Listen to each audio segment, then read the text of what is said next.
Penangkapan Peggy Setiawan dalam kasus Vina Cirebon seakan-akan menjadi tumbal agar kasus Vina Cirebon tak dilanjutkan lebih jauh penyelidikannya. Hal ini merupakan perkiraan yang disampaikan oleh kuasa hukum Vina, Hotman Paris dalam jumpa pers pada Selasa, 11 Juni 2024.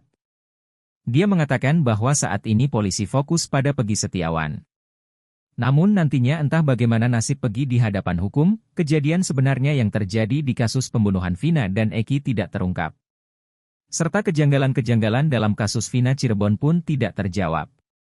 Hotman Paris menjelaskan, nasib Peggy Setiawan jika nanti dia diserahkan ke persidangan. Keputusan terhadap Peggy ada kemungkinan 2 nanti di pengadilan, kata Hotman Paris. Kata Hotman, ada kemungkinan menyatakan Peggy tidak bersalah, karena 5 terpidana dalam BAP menyatakan Peggy tidak bersalah. Namun ada 1 terpidana menyatakan bahwa Peggy adalah pelaku. Sehingga kesaksian ini akan menjadi 5 lawan 1. Namun entah Peggy bersalah atau tidak, bagi Hotman, kasus Vina Cirebon tetap berpotensi tidak akan menguak fakta sebenarnya terkait kasus pembunuhan Vina dan Eki. Kalau memang hanya Peggy Setiawan target utama, berarti kasus ini akan menguap, 2 DPO sudah tidak diperiksa lagi, tidak ditindaklanjuti lagi dan kasusnya berakhir begitu saja. Hal ini pun diprediksi akan menimbulkan kekecewaan bagi masyarakat dan juga bagi keluarga Vina.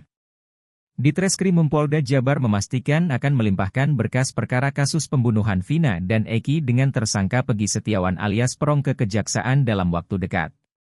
Berkas perkara dengan tersangka Peggy diperkirakan bakal rampung minggu depan dan langsung dilimpahkan ke Kejaksaan Tinggi, Kejati, Jabar.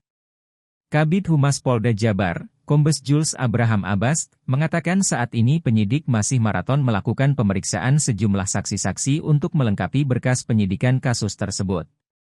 Menurutnya, perkara ini mendapatkan perhatian dari masyarakat dan diawasi oleh pihak eksternal seperti Kompolnas dan Komnas HAM. Selain itu, Bareskrim Polri dan Itwasum Polri juga, kata dia, melakukan asistensi terhadap Ditreskrimum Polda Jabar.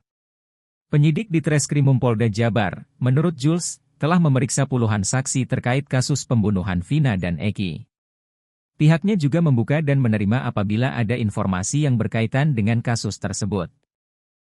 Kami melakukan konferensi pers ini karena setelah mengamati perkembangan penyidikan, kalaupun nanti perkara ini dibawa ke pengadilan, di mana Peggy sebagai tersangka, maka motivasi dan fakta sebenarnya secara keseluruhan dari kasus ini tidak akan terbongkar. Tidak akan terbongkar. Karena sekarang ini kan targetnya hanya 1, Peggy. Ya.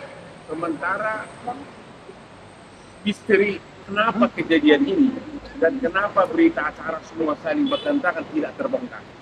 Apa yang terjadi tidak terbongkar. Ya.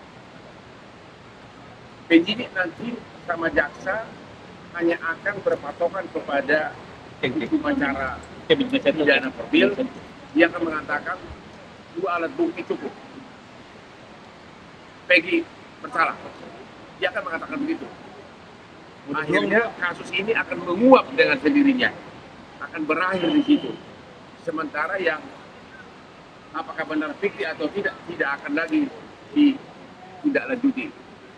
Maka kami dari tim Hotman 911 yang sebagai kuasa hukum dari keluarga Vina berpendapat kasus ini sebaiknya penyidikannya sementara ditunda dulu agar Pak Jokowi membentuk tim pencari fakta yang netral, terutama dari para ahli hukum pidana dari universitas untuk menyelidiki fakta sebenarnya, dan setelah terkumpul nanti baru diserahkan kepada penyidik untuk dilanjutkan ke kejaksaan dan persidangan. Download Tribun X sekarang, menghadirkan lokal menjadi Indonesia.